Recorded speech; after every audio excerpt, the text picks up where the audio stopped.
What's cracking, Jump Nation family? It's your boy here, Rushy S, aka the Jump Rope Coach. Welcome back to the home of jump rope fitness and lifestyle people. Today we have another fire skipping tutorial for you, of course. Today we are learning the Rush EB. But before we get into today's video, I want you all to head online right now, okay? We have 40% off just for you guys, exclusive discount code right here on the screen. If you use this, all right, you guys get first access to our Black Friday sale, which goes live this week, right? So you get it before the rest of the world, and loads of things are now moving out of stock, low in stock. So I want you guys to enjoy it the most, right? Because you guys have been my loyal family from day one, and this is the reason why we are here today, because you guys behind the camera today, right? So you get mats, apparel, and of course, the best skipping ropes on the planet, right? Today we are using the Money Rope Performance. This is a special edition, but yeah, you can go grab yourself the Money Rope, Legacy Rope, Nova Rope, all our best selling ropes of all time. As we always do on this channel, I want you guys to learn moves that are gonna benefit you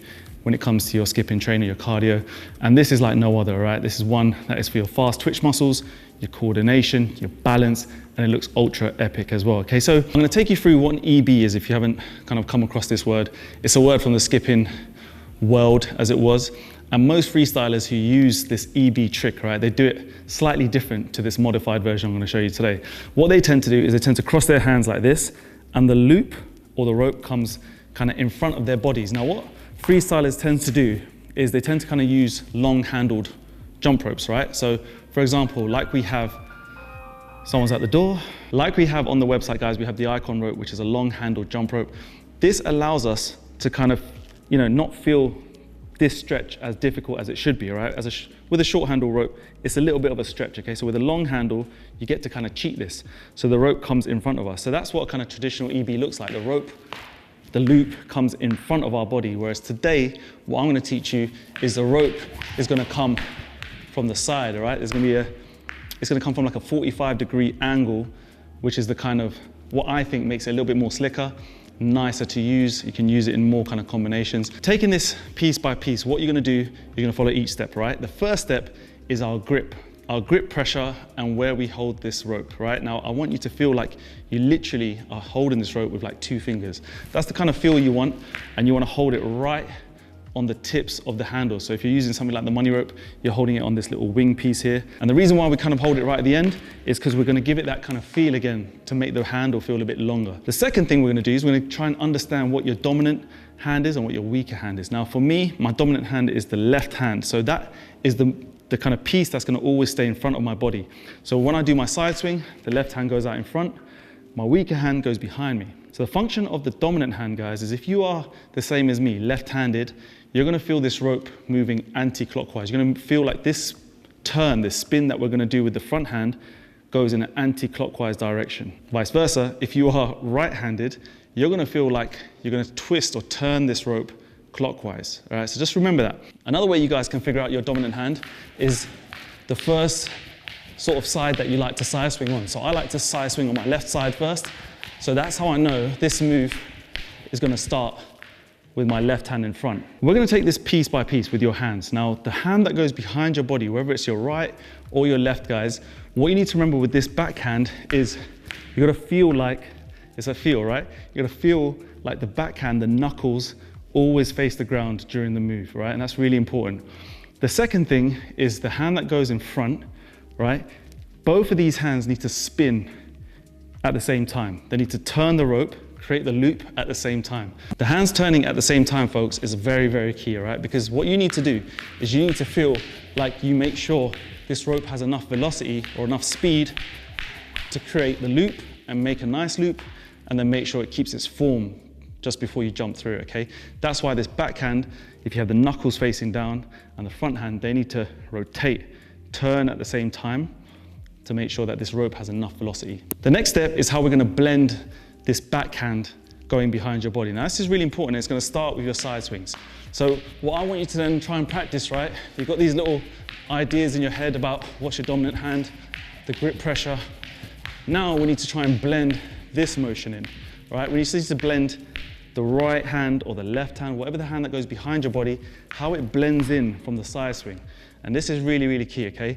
So as I start with my left side and then right side, what happens is as I move to my right, what tends to happen, what's gonna happen is my right hand is gonna just fold behind my body.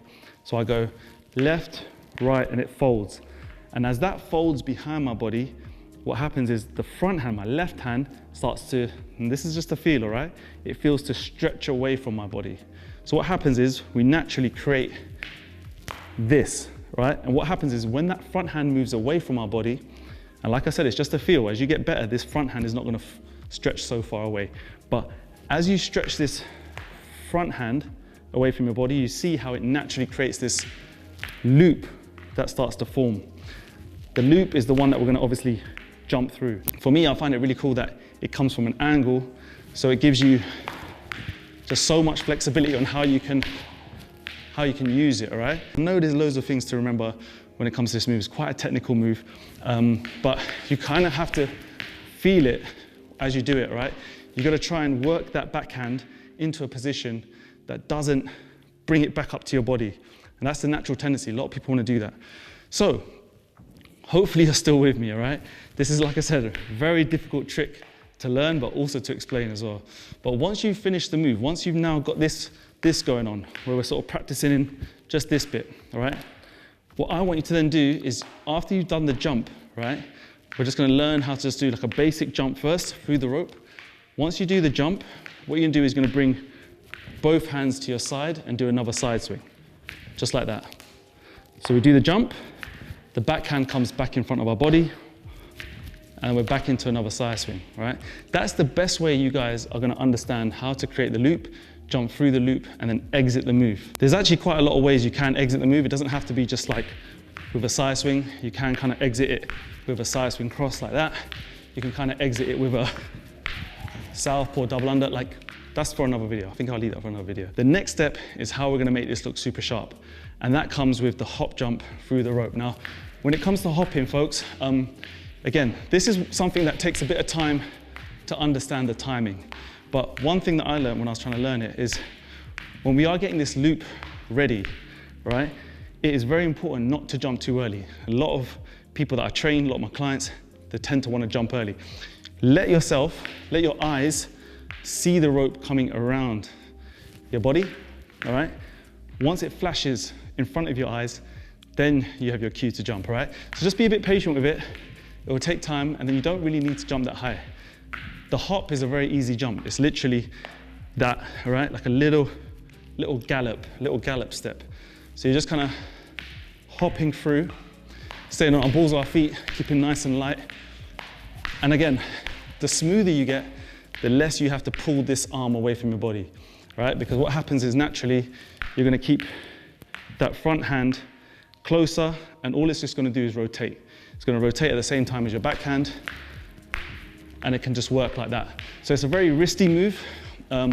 It's probably more wristy than it is kind of like using your arms. I don't want you to kind of feel like you're using your arms. It's very in the wrist, which is why it's important to keep your wrist nice and loose and have a like really light grip pressure. So just I guess it was an advanced tutorial, folks. When you get using it, it kind of can work in a few ways. And then you can kind of work on it with a double under in the future. I've got a tutorial on that. But yeah, it's a really nice move. Very technical, but yeah, if you guys have got any more questions, drop them in the comments. It's just a lot of stuff going on with the arms. But drop this video a big thumbs up. That'd be really useful for me. Helps me create more and more of these types of videos. And leave me a comment. Let me know what you're struggling with or what move you'd like to know or learn, and I'll get it done for you as usual. So folks, love you loads. See you in the next video. Take care of yourself. Skip the treadmill. Stay safe. Peace. Was the knight in shining armor in your movie? Would put your lips on mine and love the aftertaste now.